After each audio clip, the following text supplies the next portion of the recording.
wrote into the release a great deal of weight here um, that I don't think was in it. Um,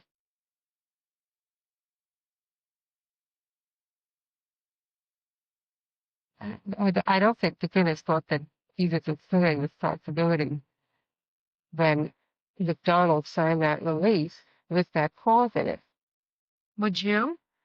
What I was. Would you feel that you were incurring certain responsibilities if you had contracted to write this book?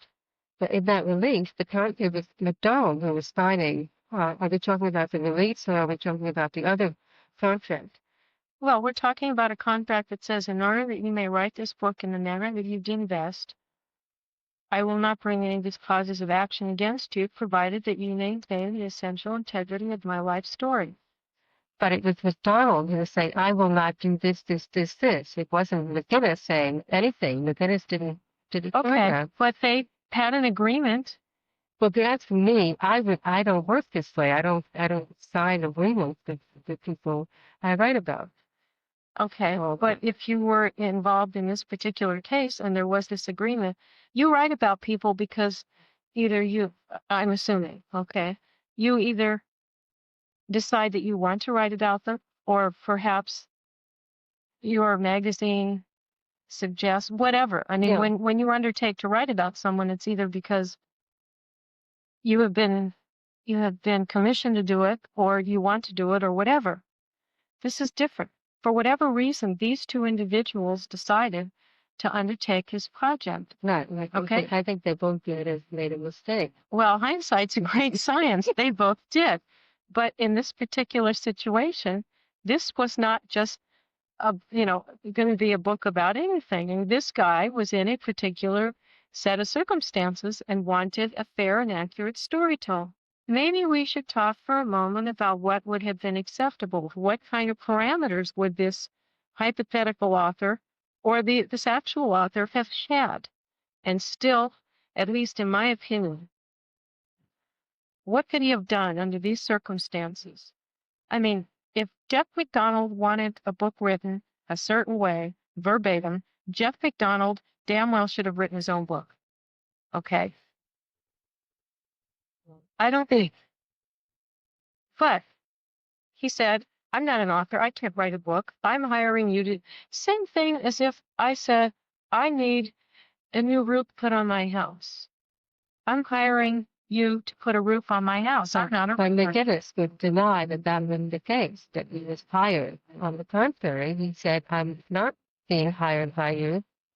I'm writing my own book, But I'll share some of the proceeds. But he didn't. And all of his correspondence all the way through didn't say that at all. It really didn't. Well, the correspondence, he was misleading him about his friendship and about their relationship.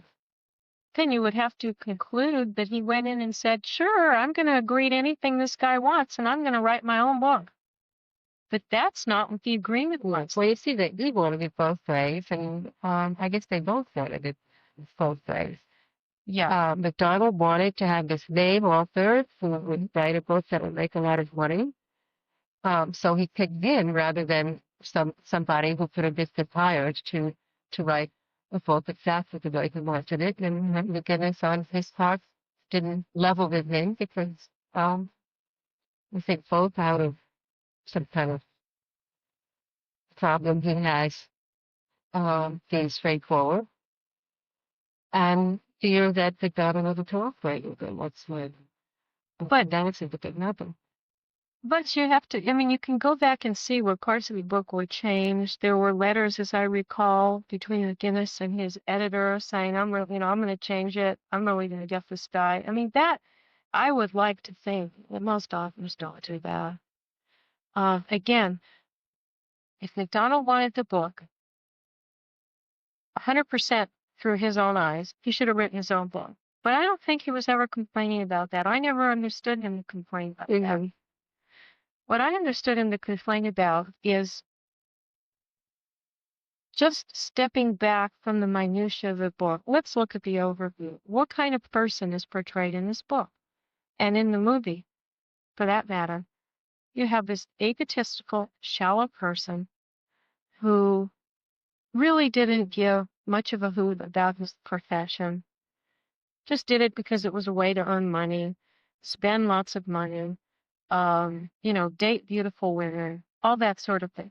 Now, there's enough of a shred of truth, and I'm saying shred, that it gives some credence to what was said. But overall, they are not talking about the same person in that book. If you were writing about Jack McDowell, what would be the main thread in his character that you would follow? Well, it's a good question.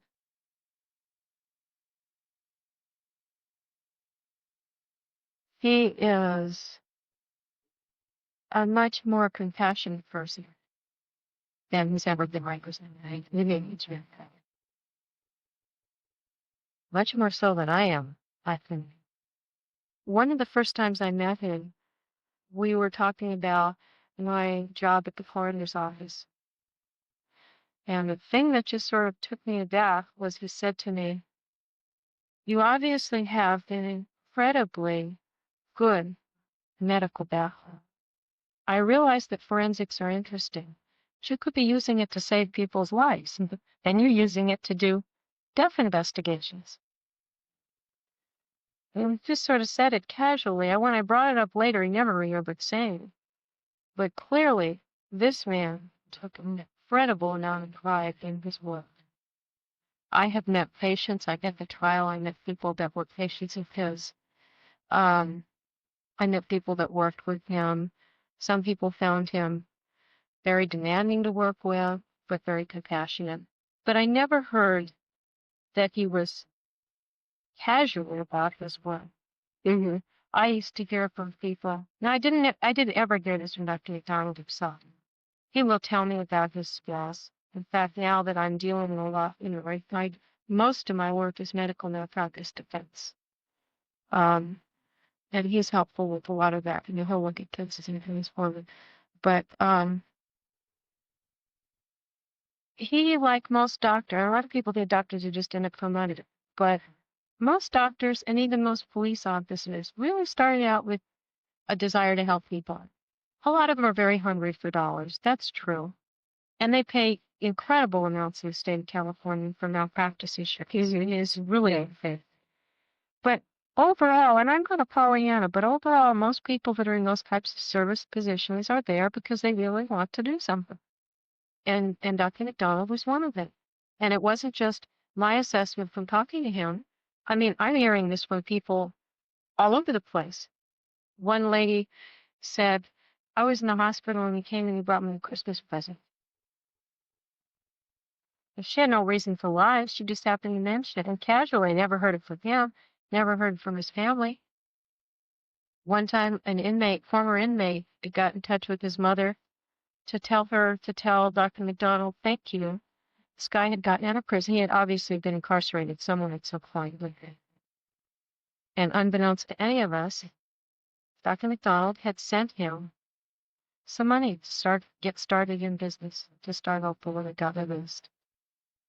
We heard this from this guy. We didn't hear it from anybody that was self-serving. He just called, said, I can't, I guess the guy couldn't write to him directly at prison because he was now released or something. But he said, "I want him to know that I'm doing okay, and I'm making a fresh start, and it was because of what he did for me." So, you hear of these little things. This is not a shallow person that lacks compassion. Regardless of what you believe about the criminal case, these are not the kinds of threads that are woven through the book. The threads that are woven through the book appear to me to be written by somebody that's very jealous of the things that this man had. But so in my opinion, they don't accurately portray the personality. Aside from whether there's guilt or innocence, people believe, and you talk to people all the time, they'll say, "Well, I really thought he was guilty because he was unfaithful to his wife." Or, you ask people, what is it that did it for you? What cinched this conclusion that you have that he was guilty? Or what makes you believe that he's innocent? They're usually very shallow things. There aren't that many people that have been through the evidence. Some people say, well, I think he's innocent because it's unthinkable to me that a man could kill his own children. Well, it's more likely than not that people don't do that. Somebody, I mean, these were heinous crimes. Somebody committed them. And we know that. Whether you can believe that anybody could do it, the fact remains that somebody did it. So McGinnis could have said, or if I were writing a book, depending upon my own view of all this, let's go back to what, there's two sets of clauses. Let's go back to what McGinnis could have done and got away with. And in my opinion, Dr. MacDonald could not sue or wouldn't have had any real cause of action, in my opinion. He could have written about the trial, could have concluded, he could have talked about conviction. He could even have said, in my opinion, it was a right result. This guy did it. Could have said all that. He could have talked as he did, whether Jeff MacDonald likes to think about the fact that he was unfaithful. He was, there was evidence of that, and he doesn't lie about that. He would tell you. Of course, so were a lot of other people his age. That was a time of great sexual experimentation for a lot of people, very casual. So that happened. So it could be written about in the book. I happen to think when I first met him that he was a little bit flamboyant. Now that word may not mean the same thing to you as it does to me, but he obviously had some money and he obviously liked nice things. So do a lot of people I know. But that could have been in the book because it happened.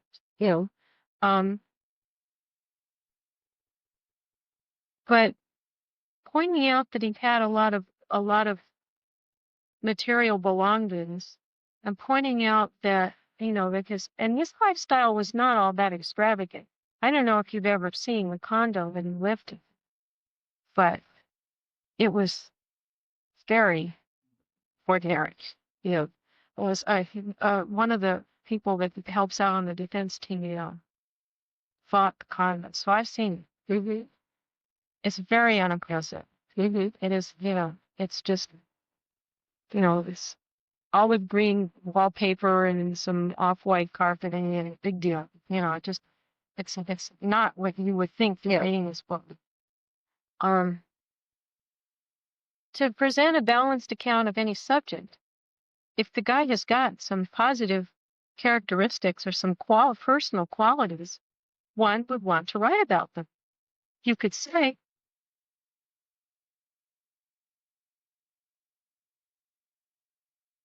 the other hand, but there's a lot of other stuff to write about. This guy had a lot of integrity about his professional skills. He had, from every bit of evidence I've ever seen, very healthy relationships with people, women, men, older women. One of the librarians at Princeton, still very good friends with him, still writes to him. I mean, he has little old ladies that send him stuff. I mean, you can't say that this guy is shallow in any way. I think that comes through very clearly. And you've now probably spent, 10, 15 hours talking with the guy at least? Quite that much, but I've met with him twice. Oh, you don't get the feeling that you're talking with a shallow person, do you? No. So, if you are writing a book which you are going to represent to the public that portrays this person, I think you have to be a little more balanced than that. Now, if from that, in this author's opinion, this guy if he had certain characteristics, and the author wants to conclude that these are negative characteristics, or whatever, he could say, in my opinion. But I think that McGinnis went in the spectrum. If you go from this is what actually happened to over here to this is what was said, I think he goes way overcute. He doesn't give a balanced viewpoint. And from that, and he doesn't even say, in my opinion, it's full of innuendo. He leads you, he's very crafty that way. He leads you to believe, you reader, exactly what he wants you to conclude without ever saying these things are my opinions. I mean, he probably would make a pretty decent attorney. But I took exception to the one side that they saw. I mean, talk to people that believe the man is guilty when you say, if you knew this, would you still feel that way? Or would you at least feel that he didn't get a fair trial? Most people say, yeah, if there were 30 some witnesses that all had some piece of evidence that corroborated something, I would want to know about that. Review. If you knew that there was in fact blood in the hallway, they say there wasn't any blood. If you knew that the gloves that were found, the pieces of gloves that were found near Colette's body, did not match up from a molecular standpoint with the gloves that were found under the sink or any other gloves in the house, or for that matter, any that were used at the hospital where this doctor worked, would you think that was important? They'd say, yeah, I want to know that. These were some completely different gloves that were found. But Yeah. that's sad, didn't that was in the book, was it? No, wasn't in the book, but it's Mr. Shebbeck has it in his files. I mean, you have to realize that most of what ultimately, very important to me. That's the very detail. not only that, what's important is their fingertips of gloves. Obviously, what happened, somebody tried to pull the gloves off by the fingertips. Now, doesn't even take a surgeon, anybody that works often with gloves. And can you imagine a doctor, a surgeon like Dr. MacDonald was, ever pulling gloves off like that? I mean, after you use them for a week in medical school, you pull them off from the wrists. Mm-hmm. Nobody but somebody that is unaccustomed to gloves is going to pull them off like that. That's not conclusive. It's a small piece of something that's more likely than not. Just like the evidence from which we base the fact that the assailant was probably left-handed. Is it 100% conclusive? Of course not. But anybody in any kind of a stressful fight or any kind of a stressful situation is going to use their dominant hand. It's possible that it was the other way around, but extremely unlikely. Call somebody, maybe in your home, call your husband or one of your children and say, quick, catch this. Every time they're going to use their dominant hand, whatever they usually catch with. Mm-hmm. It just works that way. Yeah. I've seen it proven in courtroom very dramatically. Though these are all little bits and pieces. But there's a lot of stuff like that when the book was being written was known and was in the Guinness's possession. I would be very suspicious of somebody that consciously left out all that stuff. They can say, well, I still don't believe that that's going to change the outcome. They can say whatever they want, but to consciously leave all that material out, to me, is extremely suspect. Yeah. And that's why I said that under those circumstances, a person has a right to sue. Not only did this man, all along string him along, but he consciously gave a fraudulent accounting of law. He just left things out by their omission. Just the same thing as if he just completely made things up. Well, I would say in the normal course of things, if you're writing about somebody without an issue of guilt or innocence,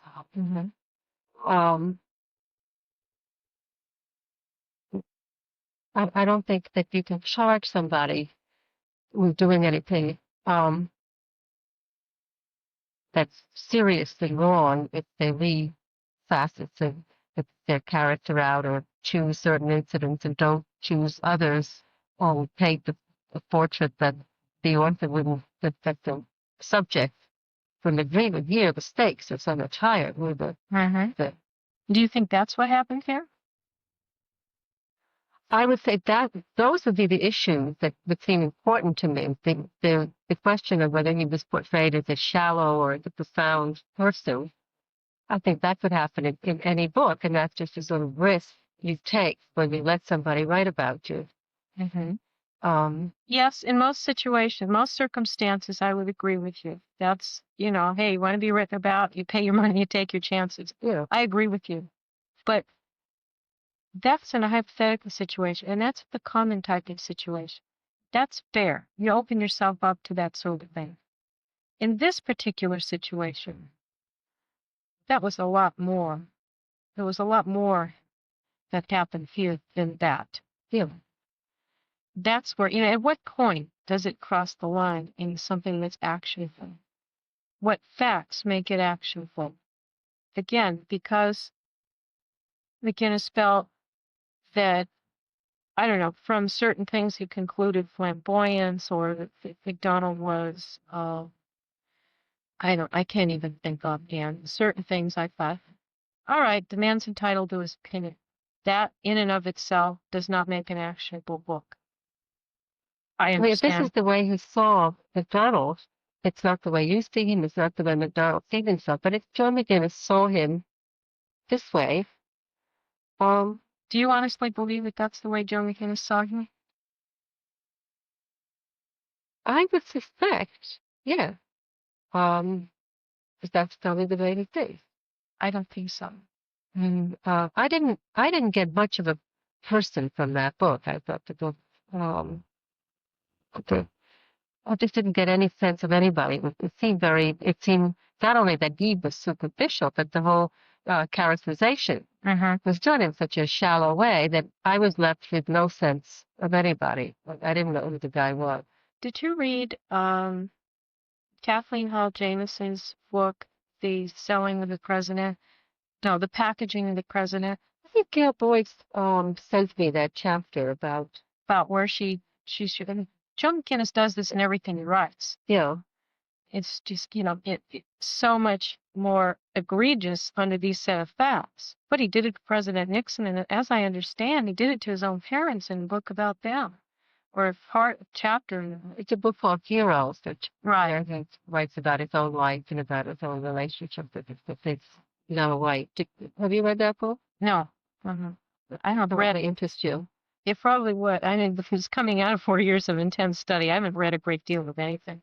And unfortunately, a lot of the reading that I didn't have to do with law school. It had to do with this case. Yeah. I don't like to make blanket statements without having some sort of research to back them up. I don't make conclusions in this case very lightly. As I said, I don't agree with everything that Jackie MacDonald says about what was unfair about the book. He's entitled to his feelings. He's the one that, that has been misrepresented, so to speak. I don't agree that everything is so bad, but I'm entitled to my opinion too. But an author that constantly does, there are a lot of people that are always belittling other people and trying to minimize what other people have done or accomplished for whatever reasons. One could speculate about their psychological makeup, but I hate psychology and I don't want to do that. Yeah. But I don't like people that always have to be cutting other people down to build themselves up.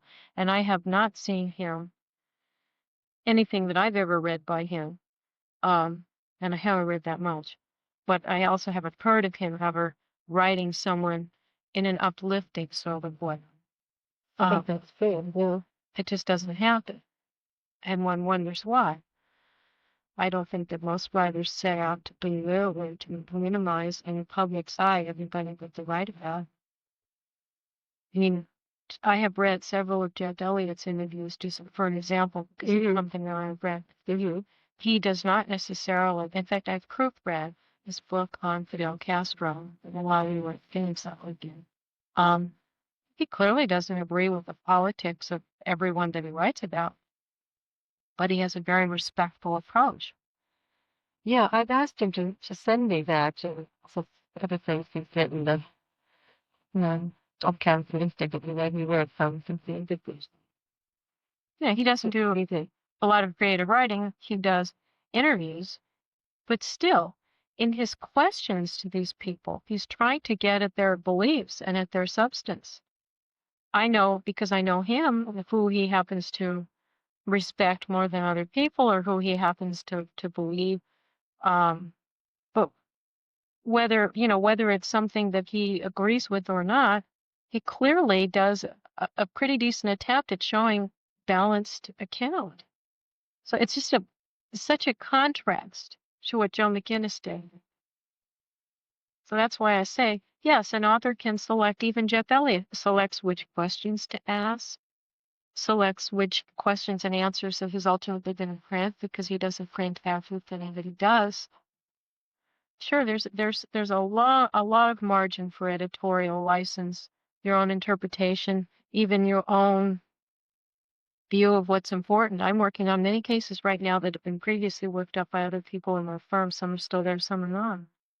I see the case, a couple of the cases I'm working on now, I see very differently from, what was emphasized before. Some of them, on one case I have right now, not because I've said that, but excuse me, that's okay.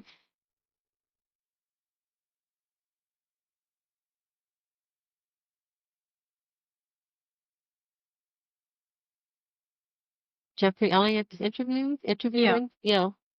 I just thought that was a good illustration of the contrast between someone who appears to me to always be trying to bring someone else down or somehow minimize another person's substance, so to speak, and one who tries to give a fairly balanced account. And I don't know whether it matters to Jeff Elliott whether I think Fidel Castro is a great guy or a bad guy, or some of the people that he writes about, or presents his interviews about. Some of them are very controversial people. Some of them are not.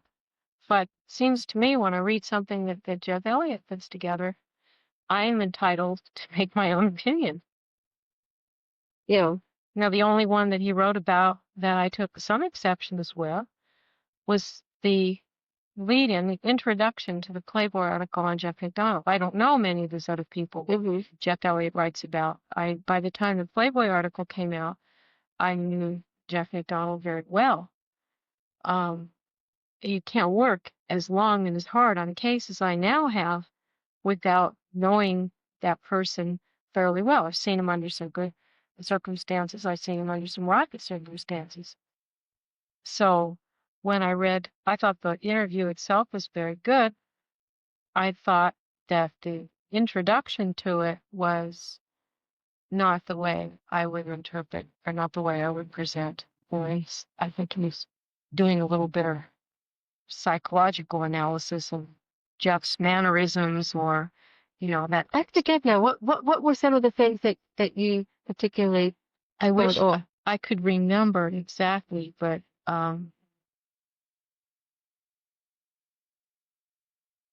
he was talking about. If he was analogizing something, or maybe it was some sort of a metaphor with something about almost like intellectual ping pong, so to speak. I don't recall. I'd have to look to be more accurate. I'd have to look at it. But I remember I took exception to certain things. I remember when I first called Jeff Elliott, I said I'd take exception to some of the things that you wrote. Overall, I thought you wrote a very fair article. Again, I don't think any of us feel that an author has to put together exactly what we would say. If we felt that way, we'd write it ourselves. That's a little bit of a very unrealistic attitude. But I remember thinking, just reading the intro to the Playboy article, this guy has basically tried to make himself look bigger in the eyes of the reader. Very similar to what Joe McGinnis did. Now, I didn't find the rest of the article carried that same thing. And I didn't find Jeff Elliott at all to be like Joe McGinnis. He's colorful in other ways, but he's certainly a different person. But the introduction itself, you thought he was putting himself forward? I'll have to go and read it myself, but I'm interested in what As I recall, again, I regret not being able to give you specific. I'd be happy to look at it and call you tomorrow and tell you what I was referring to. But at the moment, I don't recall. I do remember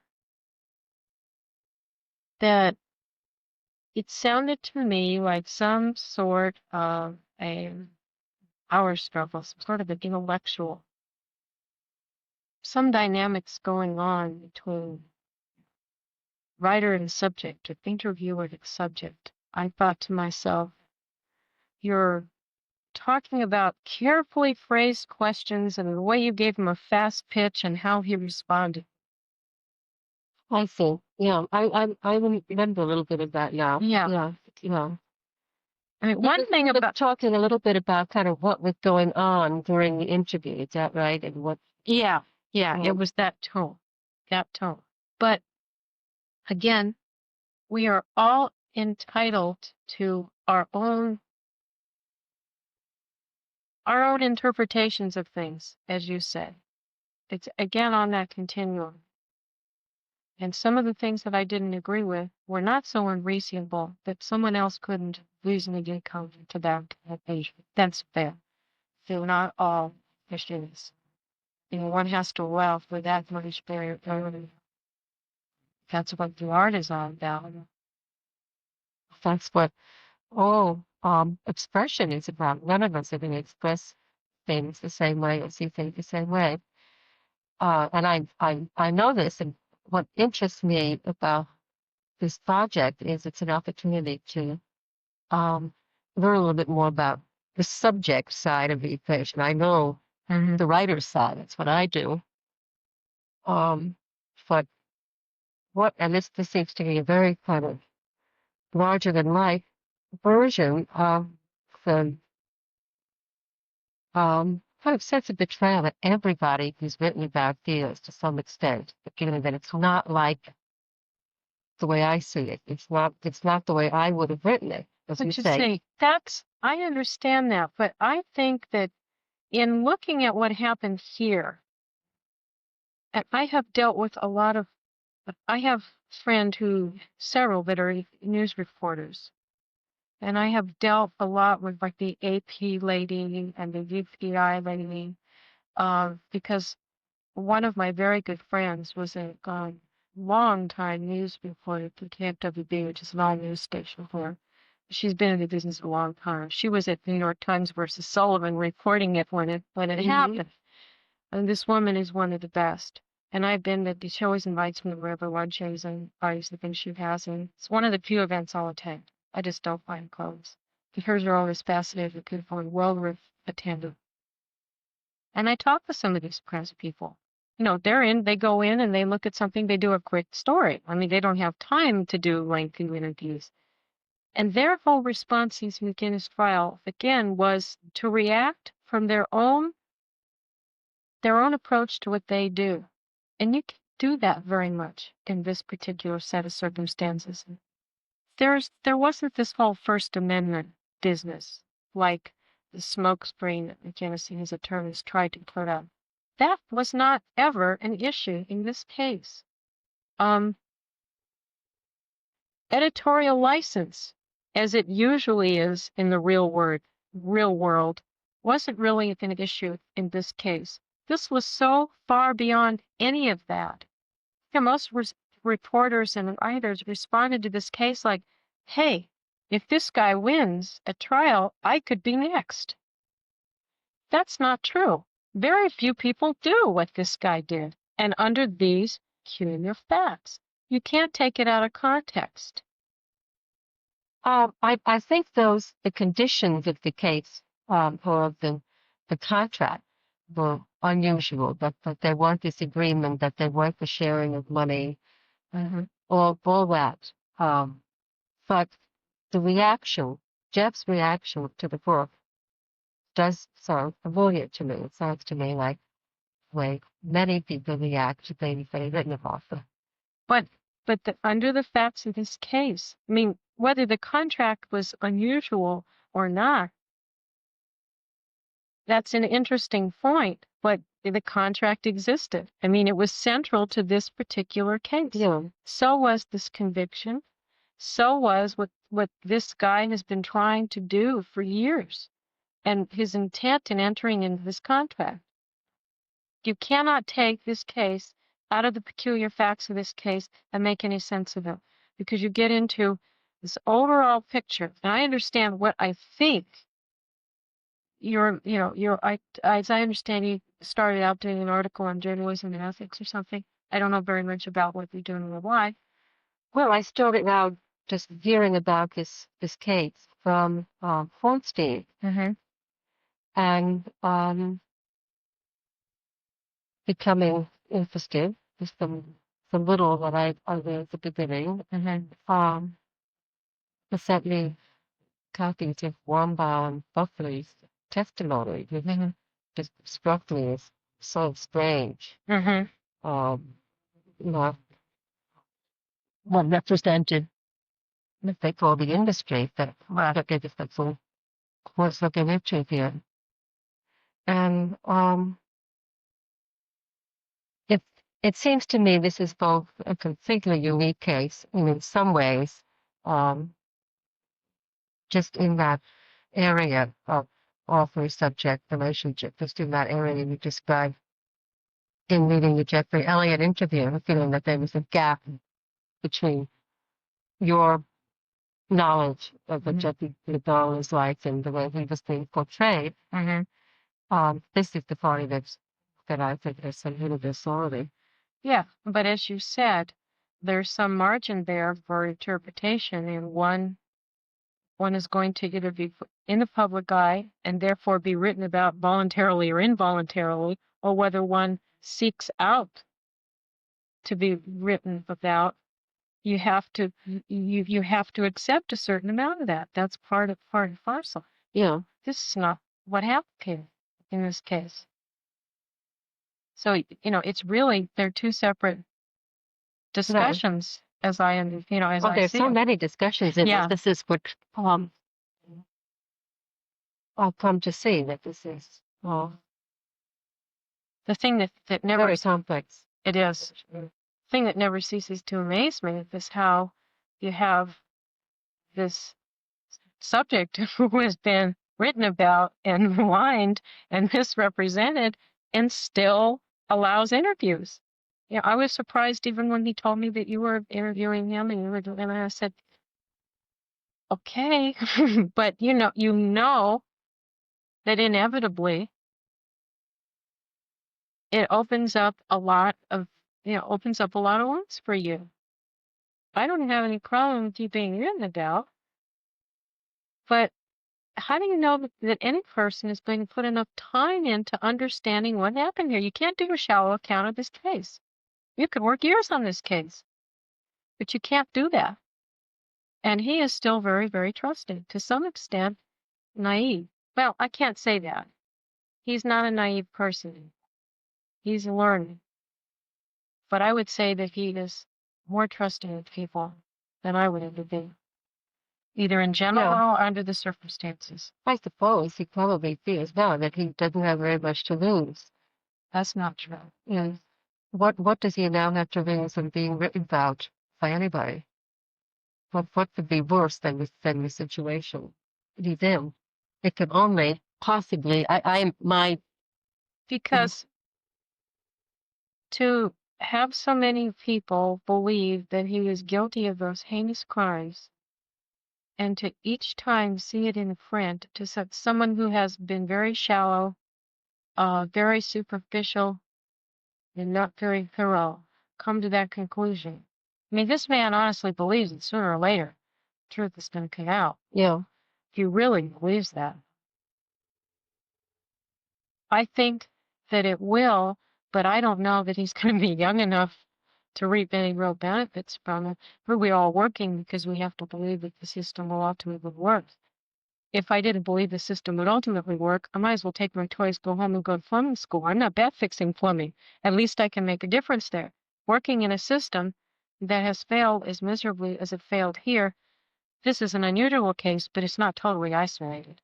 Since this case, I've worked with Dave Fox, criminalist on this case, who does a lot of defense work. And when it happens, every once in a while, you hear some guy that did 12 years in prison kind of goes home. because the test was screwed up, somebody knew, whatever, it happens. But if I didn't believe that somehow the system as it's put together can somehow right the wrong that it's done in this case, I would not be doing this kind of work. Jeff McDonald also believes, and he every time a new person comes on, I mean, he really believes that he has a great deal more respect for people than most people I know. Some people call it naivete. I don't. I call it hope. But he really has that. Yes, I respected his cheerfulness and optimism. And then interesting qualities to see in a film, his situation. Man, it's been in lockdown for about 8 months. Yeah, yeah. I'd be going bonkers. But he's all right. Yeah, he seems to have such a structural, calm schedule. His studies and the work He on has the to. defense. Yeah, he has to. Very hard that he spends some time helping you at Sullivan places. He seems happier to me than a lot of people I know on the outside.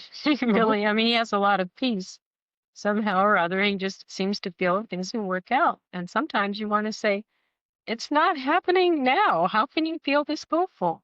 But why steal that from somebody that's got to go through what you went through? You go, I don't know, well, I can't speak for you, but I think most people go numb trying to imagine what he's been through. So when you think about it, Yeah.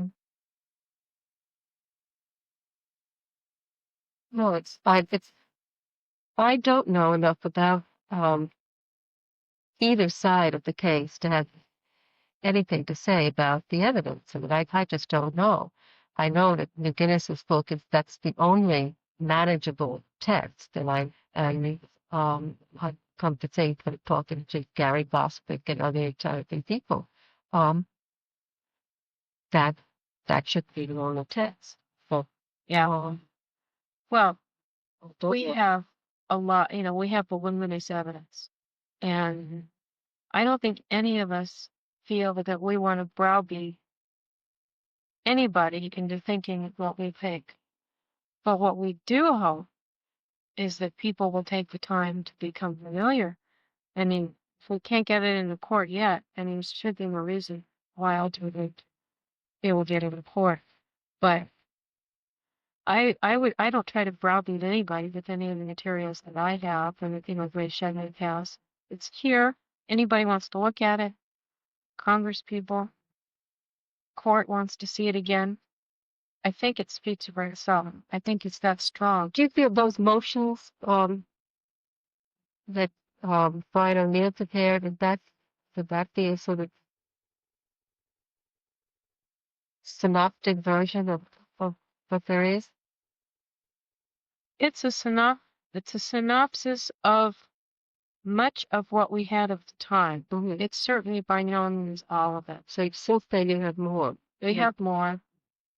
It's other things too. Not all the questions have been answered. I don't mean to represent that they have. There are still questions that have not been answered yet. Not in terms of the crime sake, but in terms of the conduct of certain government officials in the case.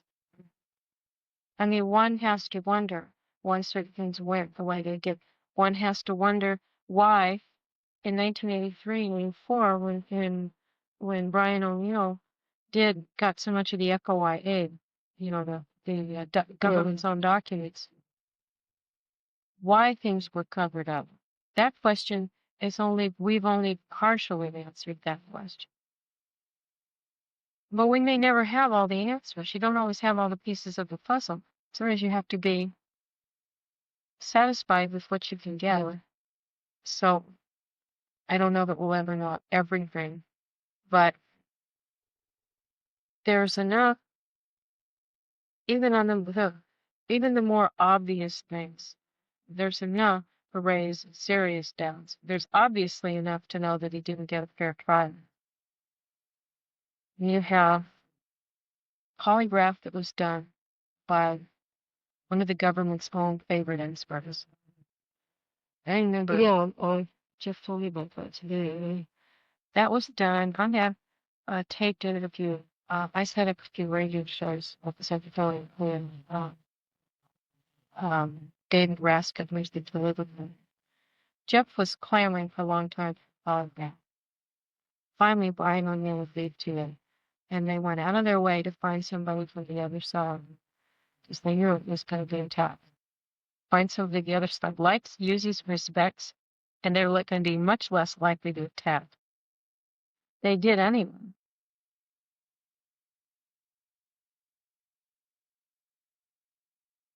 I think it is yours. But there's that again. Nothing, no one piece of evidence. There are no smoking guns in this case. Nobody ever said that there was. But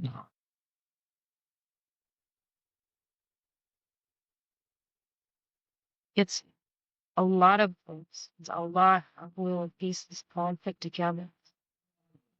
Some very interesting pieces. Plus, one has to wonder about the government cover-up. If the case was so clear-cut, why did they hide evidence that they have? Why did they work so hard to prevent the defense from retesting things? If we're really on a fact-finding mission, aren't both sides interested in finding the same thing? There are too many massive efforts to block the defense from ever discovering the That's very suspicious to me. Have you read the transcript of the Vilpa? No? Would you consider that something that somebody doing the piece now should read? Try to document and get the Well, I think, as I recall, McGinnis uses a lot of the transcript in the book. I don't recall how accurate. he uses the grand jury transcript. Grand jury. Yeah. There are about 100 pages from there. It's an enormous. Sure. Yeah. I don't know. It's certainly, I mean, what you can get from the trial transcript is what was said at trial. That's about it. It doesn't show you various motions and things that were brought, defense attempts to try to get in certain evidence that should have been heard at trial. It doesn't tell you anything about what was later discovered through efforts of, freedom of information. Six, is this working any better? Carry on. Okay. Maybe you could tell me how you started being involved in this case. Okay.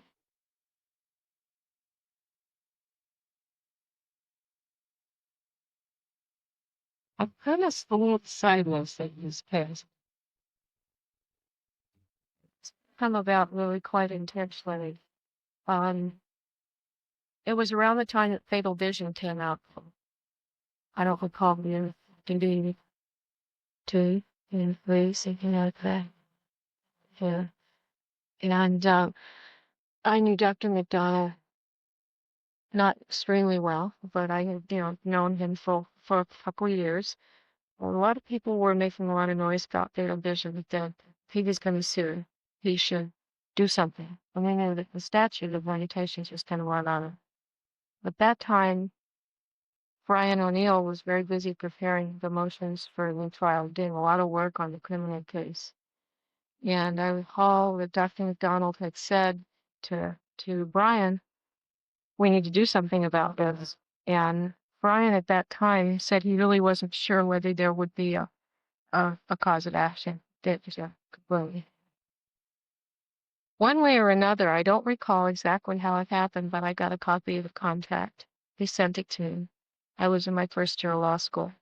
And I probably said something like, if you want me to check into it, I'll ask my professor. I didn't realize at the time that unless whatever your issue is happens to be something that an attorney or a law professor has worked on very recently, they can't tell you very much. And I was surprised to find out next to nothing. One professor said, no, I don't know whether you can sue, because as you recall, there was that clause in there that said, I won't sue you unless, and there was the other clause that Mr. Siegel had written in, said, provided that the integrity of my life stories. Is that your sound that I'm in myself?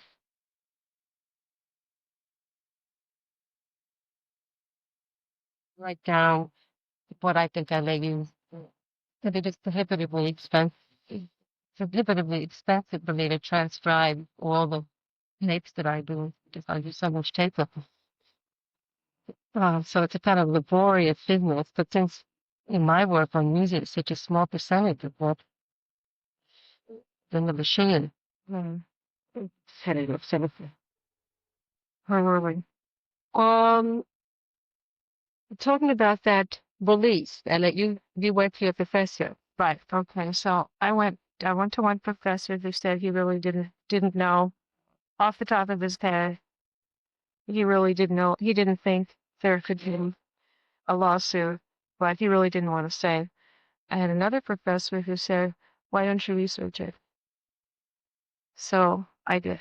That was right around the end of my first year of law school. I was working full time. I worked full time after school. By the time I finished school, I was working full time plus part time because this case took up that time. But at that point, I was working full time and I just went to my first year of law school. So for about a month, I didn't have any school at night. So what I would do, and my law library was closed. So I would drive down to UCLA and use their law library and spend a month researching the case. I didn't realize that there was much more to it than just that one issue. There were a lot of issues that I hadn't dreamed of and hadn't even heard of because, as I said, I just have the contract sports and criminal law, legal degree arts for something like that. But there were many issues. First you had to decide which state's contract law was going to apply because we had parties that lived in different states. We had a contract that was discussed in different states and signed in one state, and we had a book that was published in all the states. Um, I didn't know at the time whether it would be just fraud, breach of contract. In fact, I hadn't discussed this. I had to come up with every cause of action that could possibly be brought. So I did that, and at the end of the month, because I could only do it for a few hours, I wrote a memo to Brian O'Neill and brought it to him. And I just was, a week or so later, he called me and asked me if I could take a copy of the memo to Ms. Brosky.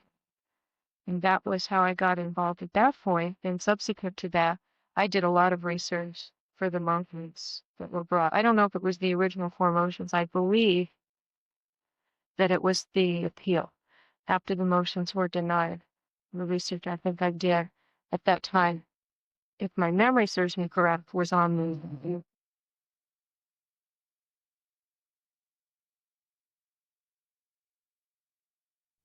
so that's how I got involved, kind of in layers. Did you know about those letters already? Or when they started, if there were the letters from McGinnis to McDonald? Not at the very, very beginning, because when I first started, the first question, the threshold question was, is this covenant not to sue, which was that sentence or paragraph, is it enforceable? That was the threshold question. If it was enforceable and no suit could be brought, the rest was moot. So that was my first issue. And then, of course, as I got into that, I got into what we call conflicts of law, different states' laws, parties in different places, and a lot of other issues. Then, of course, I had to get into the elements of the fraud. What exactly did Joe Dennis do?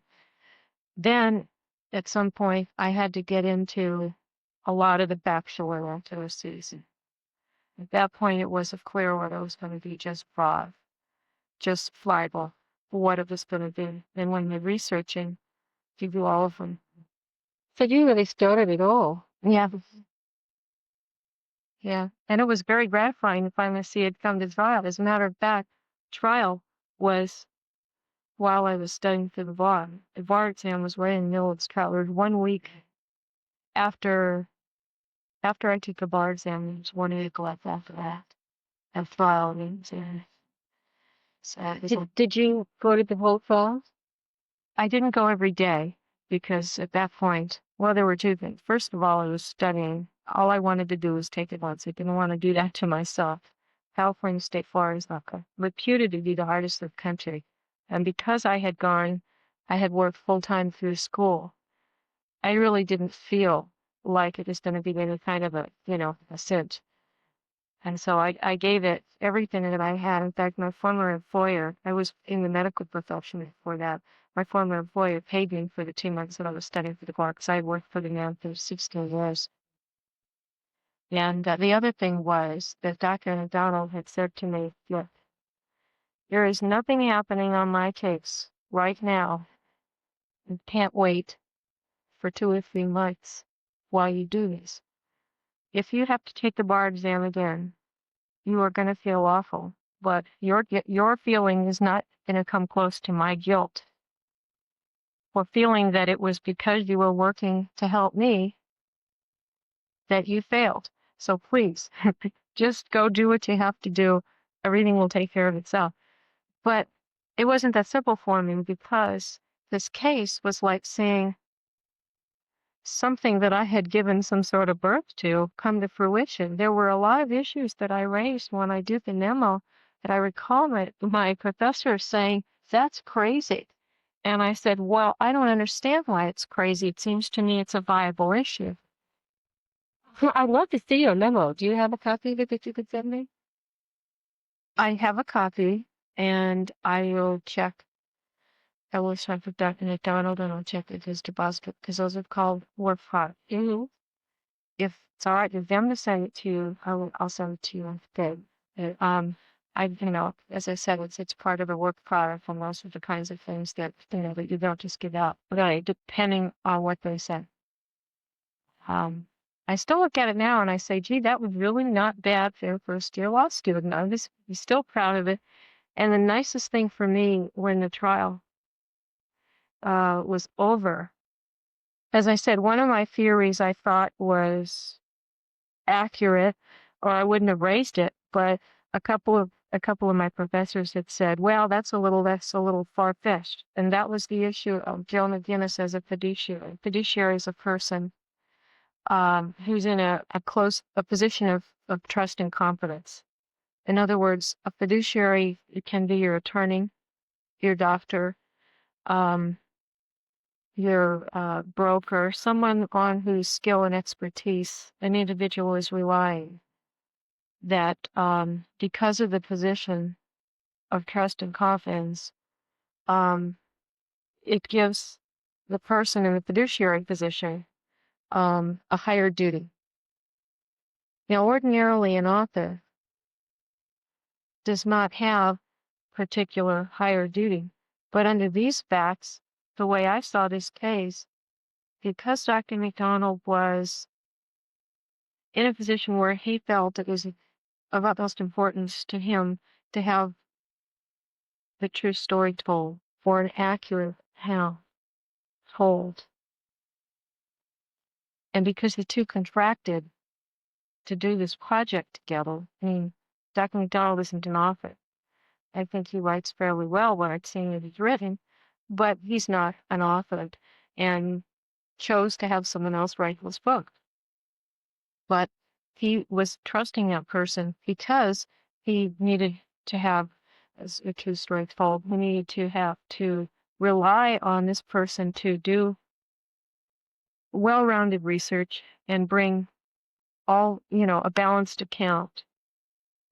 Surely with what happened, the way the book did come out and with the inaccuracies in the book, what happens when one does not fulfill their position of trust and confidence is obvious. The case speaks for itself now. So my argument when I put that memo together was that McGinnis had breached a fiduciary duty in undertaking to write this book and do this project. There's something called the covenant of good faith and fair dealing.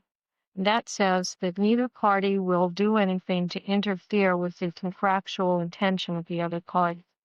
Well, Dr. McDonald's contractual intention was obvious.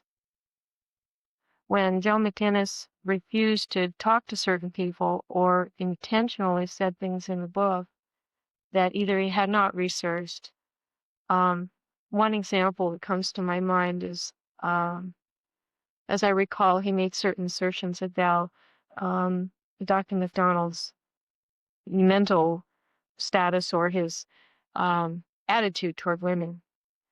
One of the things I recall when I was researching some of that was that he never spoke to certain women that were close to his subject. So he made these allegations from thin air. That probably was not one thing that was the biggest fault crime of the book, but it was one of the things. So, You mean this theory of McGinnis is about the rage toward women? Is that what you're talking about? yeah, he came up with some sort of a rage that Dr. MacDonald has toward women. I'm not a psychiatrist. I'm not a psychologist. And I certainly have never been in a position to discuss or to know. I've met his sister. I've met many women. I know Barbara Gallagher, his secretary. I mean, I've never seen any evidence of those kinds of allegations. And now I've known the man for about 9 years, 10 years, something like that. I knew him all through my law school ethics. So from my own personal experience, there's none of that. Was he already in prison when they first met him? Initially, yes, but he was out for a while. He met him during that 18-month period when he was Yes. out? Mm-hmm. Yeah. Right. So, Did yeah. you meet McGinnis there too? I've never met McGinnis other than I saw him at Kyle. That was one of my questions to McDonald today. Why wasn't McGinnis around more during that period? And why didn't he interview them then? So there's why they developed this monologuing tapes. That would be an interesting question to pose to Mr. McGinnis. Yeah. But in any event, back to my point of him being what I consider to be a fiduciary because of Dr. MacDonald's reliance on the book and the subsequent breach of that duty and breach of that covenant of good faith and fair dealing. I was really excited when I found out that that was in the jury instructions. So my quote far-fetched argument wasn't at all far-fetched, and it was part of the case. So that's why, probably more than I should have, I did attend the trial. I'd go for an hour or two in the morning because I was in the San Fernando Valley, so I couldn't just run with it all the time. And I was studying a minimum of 12 to 14 hours a day. Not all quality studying because after a while you just sort of, you get very, very weary. But when I could, I went. When there was going to be a witness that I wanted to see, I would go, and I would go for a little while, and then I'd go and study some up. What were you particularly interested in? Well, I wanted to see Dr. MacDonald testify. I wanted to see Mr. Wambach testify. Wanted to see Joe McGinnis, and I saw all those. The only person I did not get to see was Jeff Elliott. And I believe because that was right during the 3 days, I was studying through the bar. I mean, that I took the bar. It's a 3-day exam. I believe it was right during that period of time or some other reason. But I couldn't get there. I did have to. Was his interview before? You had already met him before? Yes. The Playboy. I met him. I had scheduled a trip to Phoenix to visit Dr. MacDonald, and Dr. Elliott was thinking of going somewhere around that time. And what we did was we scheduled our visits like back to back. I went on Saturday, he went on Sunday or something. So we happened to stay at the same hotel, and we drove up there together and rode back and had dinner that night. I think it was right before his birthday, so it was in July. I remember where I took him out for Chinese. And we had a chance to talk. I enjoy him very much. I think he's a brilliant man. Yeah. I don't agree with everything that he wrote in that article, but I think overall his article is very good. He's very thorough. Yes. He's impressive, the amount of material that they get to master. Yeah, he doesn't come to his conclusions easily. You have to answer for everything that every issue that he can raise. He wants answers. He carefully searches through the most ways. Yeah, he's very, very thoughtful and very authoritative. Yeah. He must be the future. I would think so. very confident and sure of himself too. I met him just last week or 2 weeks ago down in North Carolina with Ray Chedlock. Mm. Lisa, they're both interesting men. Yeah. I've worked with Ray. I worked on the reinvestigation of the crime scene evidence with Dr. Noguchi. I've worked with the coroner's office here up until last year when the reserve program was discontinued. I had worked there for 7 years. So when I started the reinvestigation of the crime scene, I worked with Dr. Noguchi. They did Boxy, criminalize Ray Shedlow. I really enjoyed that too. Have you always believed in checking the goal of innocence? Oh no. Yeah. Because of my forensic background, and it's maybe not a fair statement to say, but when you work in the criminal justice system, you tend to get more of a prosecutorial attitude. It's true that when I investigated any of the coroner's cases I worked on, and I did many, I did it for a number of years, part-time, in addition to my full-time job, and most of them before I started law school.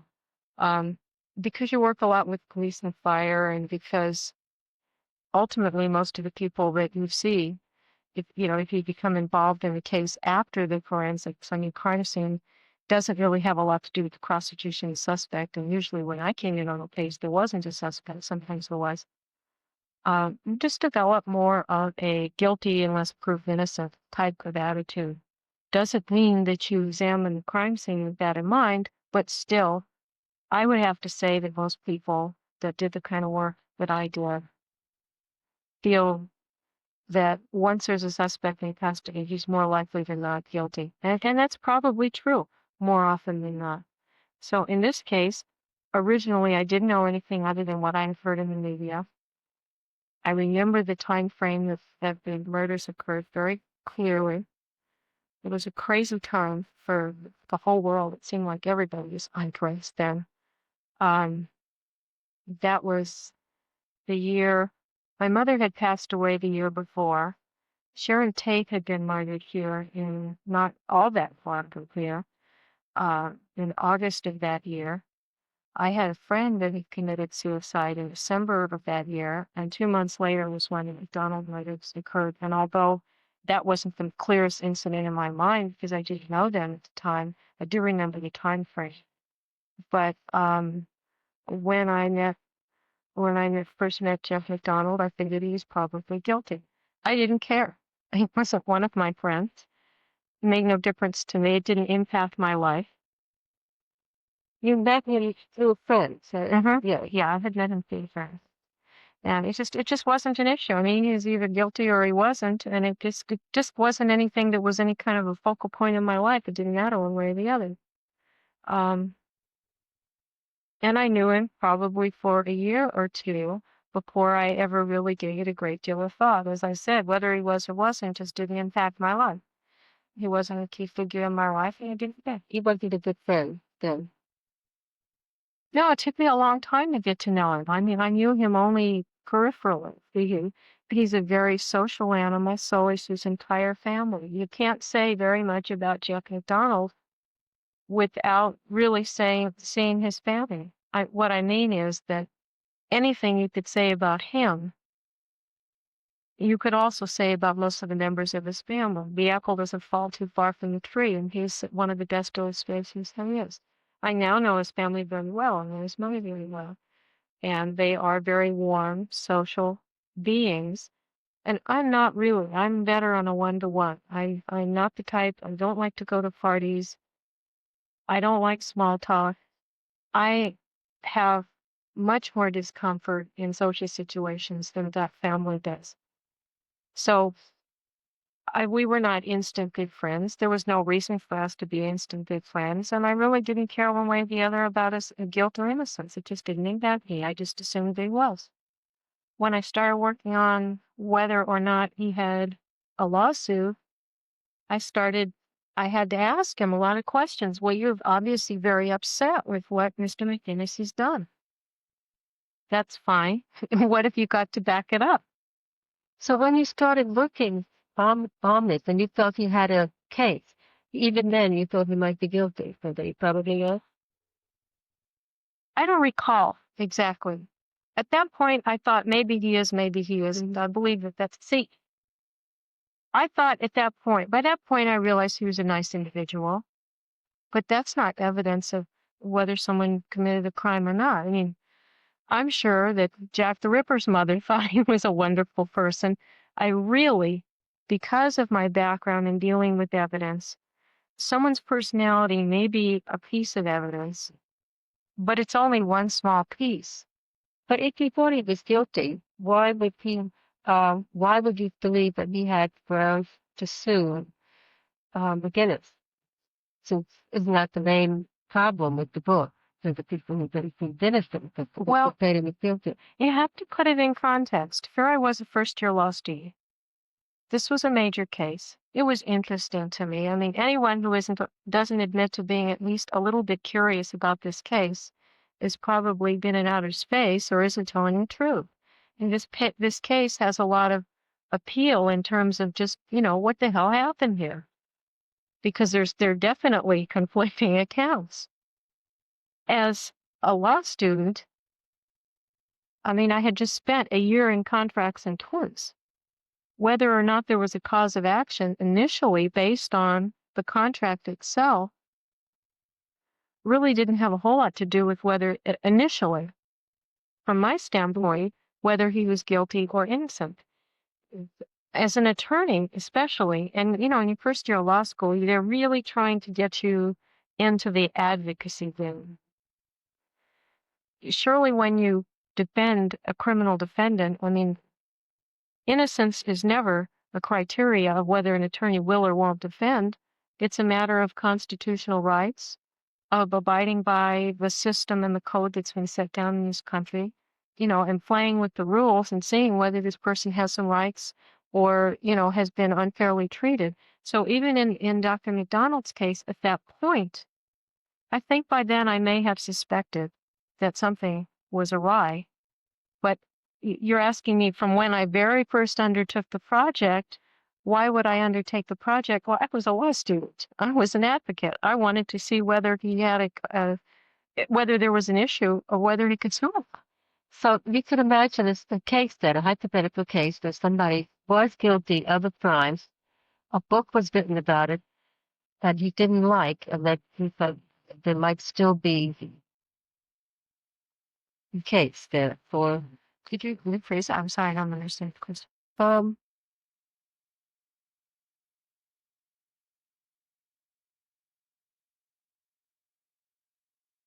I'm putting a hypothetical case, and maybe was the real case at the time of a convicted murderer suing somebody who writes a book about him.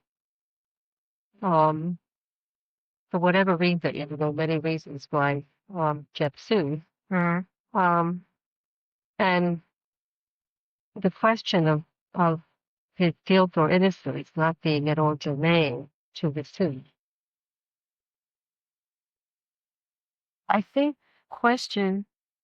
I'm not sure I understand exactly what you're asking me, but I can tell you what was in my mind at the time, the best of my recollection, and that was really twofold.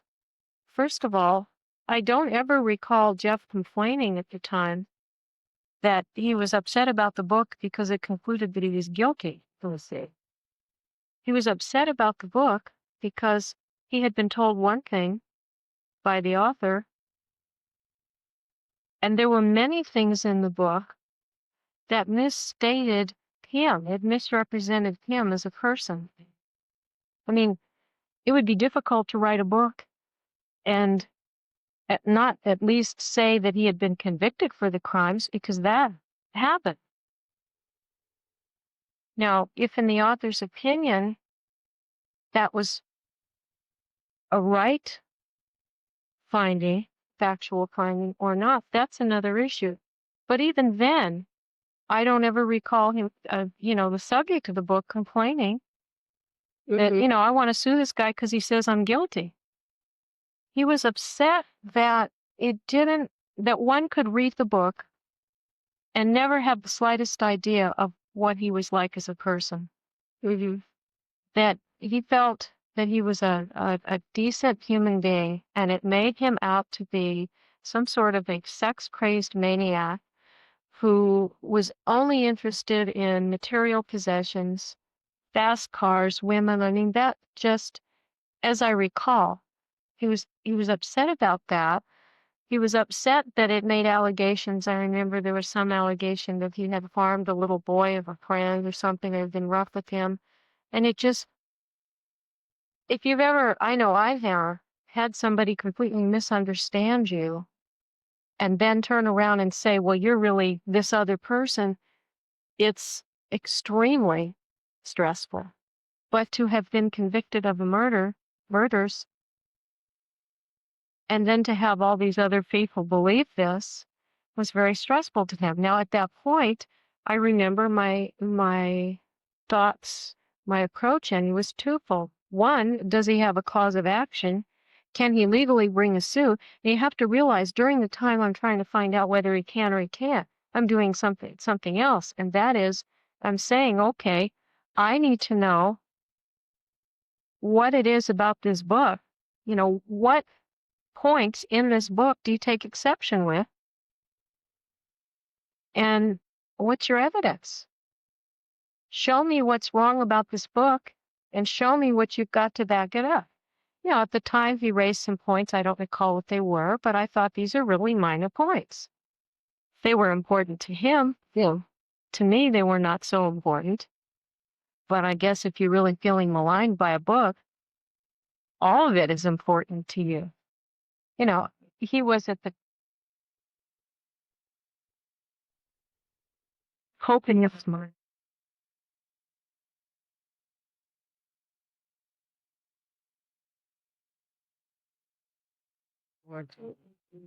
Also, it's full. No, it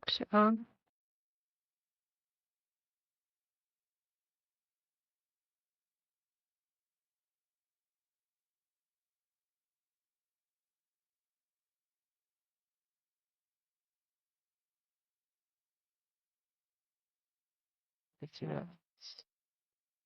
always talk about Jeffrey Elliott's. Yeah, we just gave him a lot of validation here.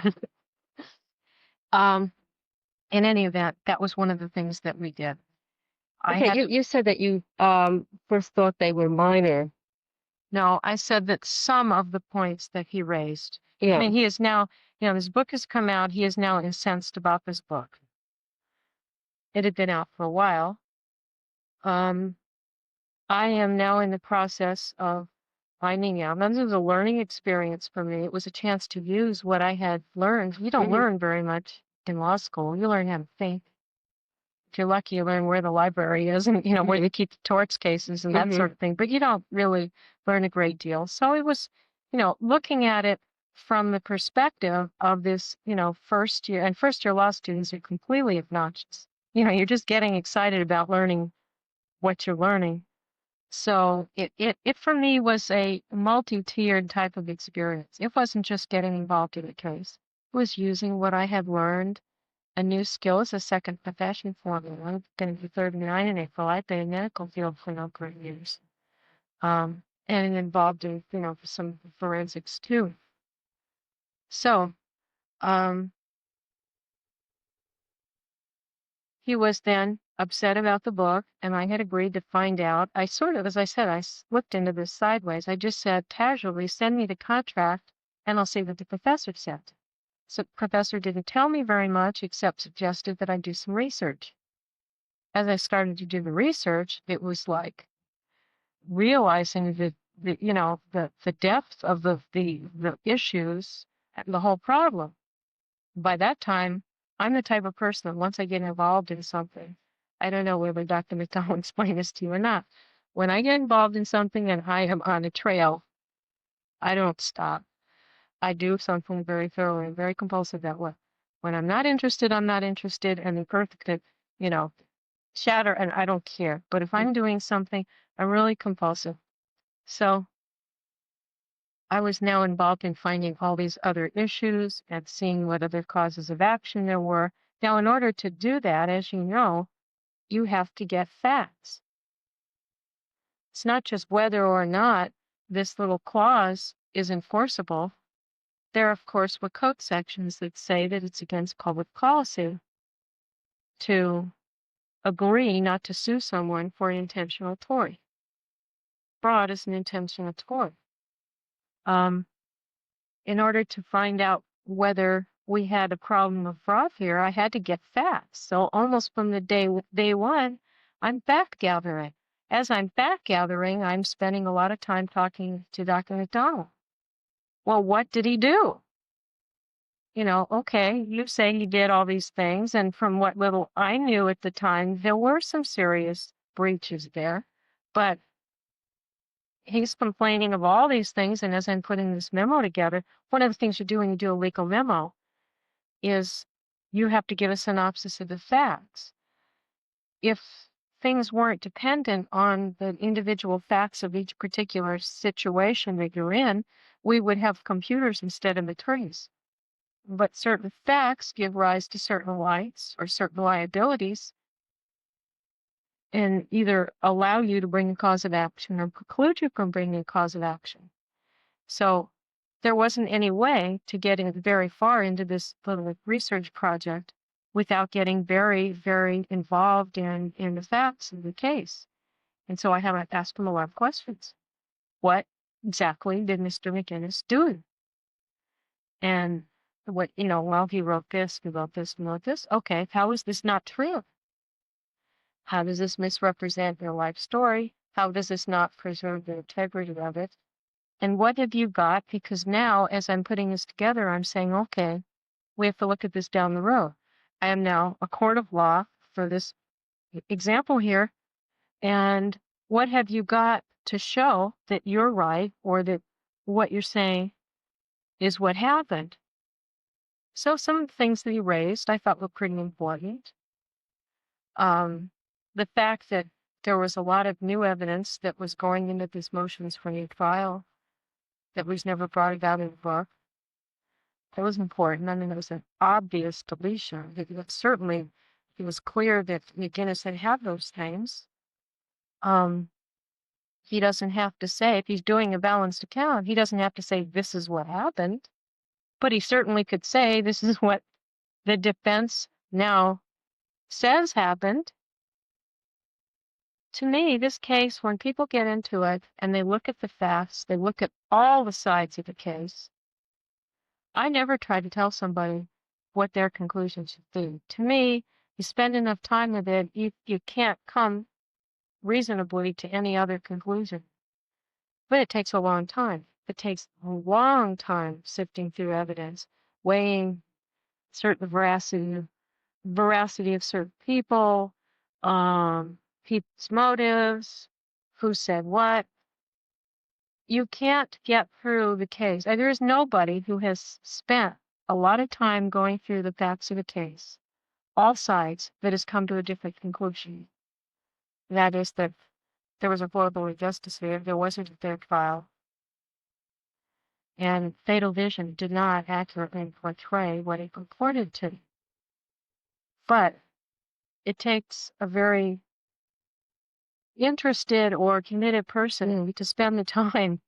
It's not, people ask me, I hate to answer the question. They'll say, what happened? What's wrong with this case?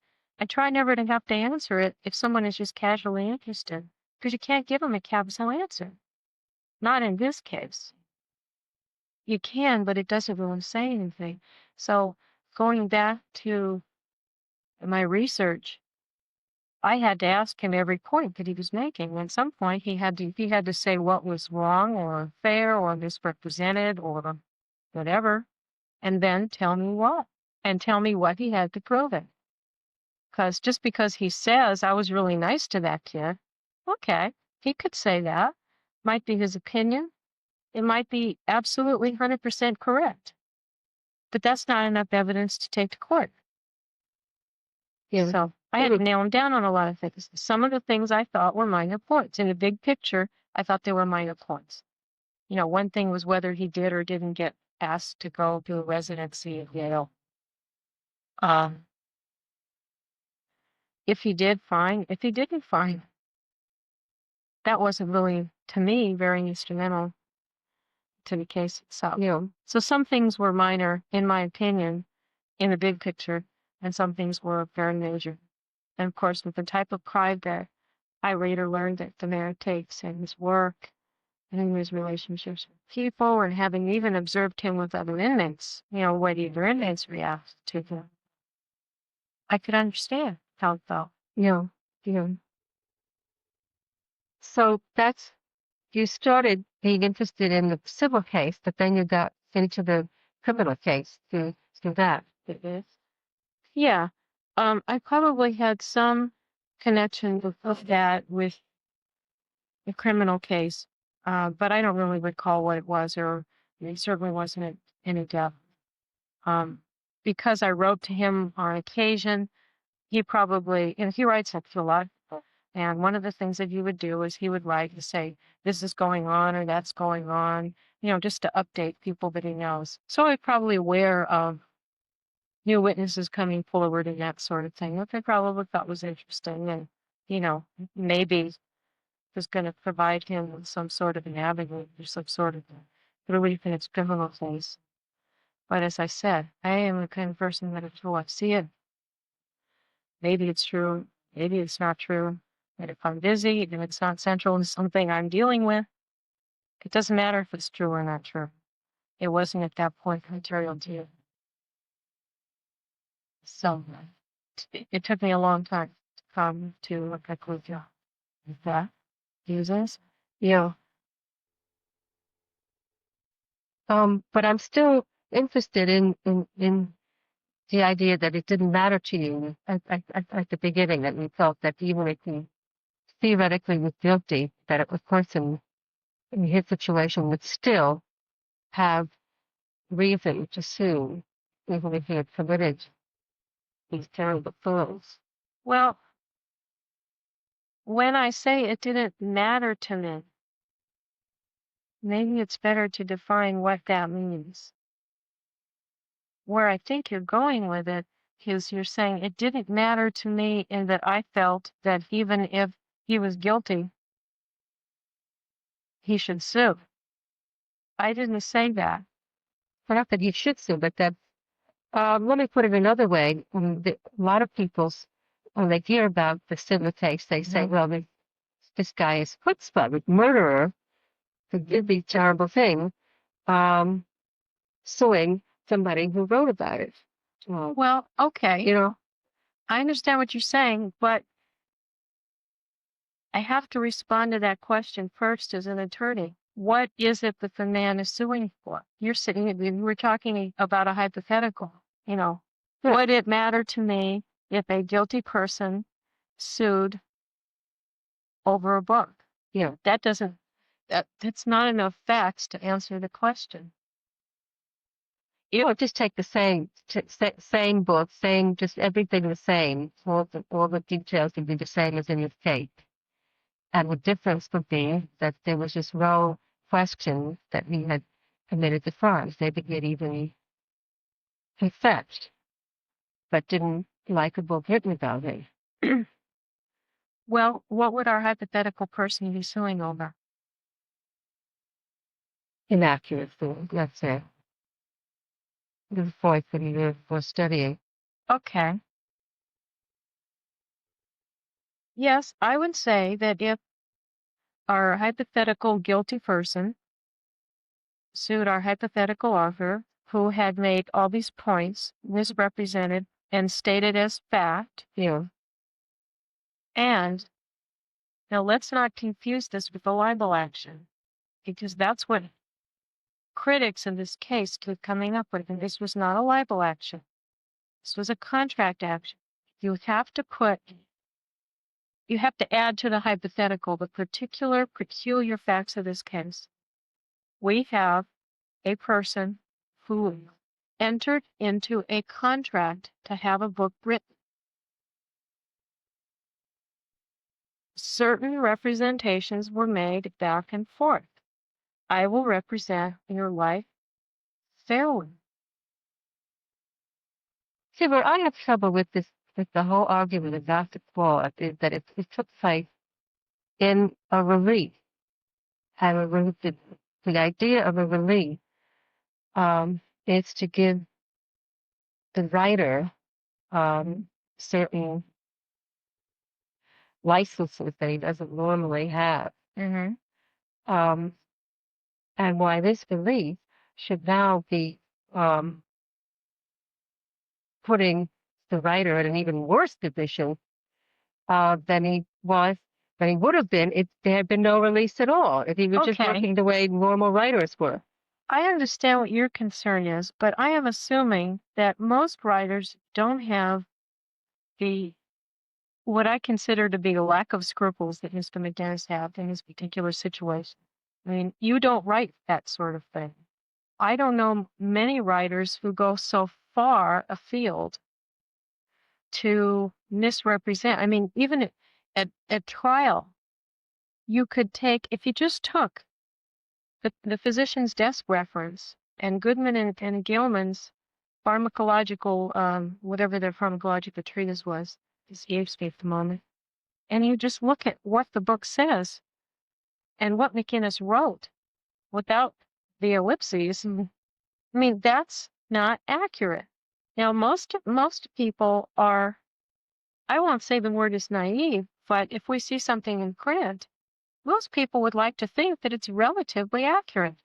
Yeah, but that is an illusion, and you must know from anybody who's done any scholarship comes across examples like that all the time. I mean, it's a real problem in any research problem, a project that one does, where you see how riddled with error practically every text is. You know, just in the nature of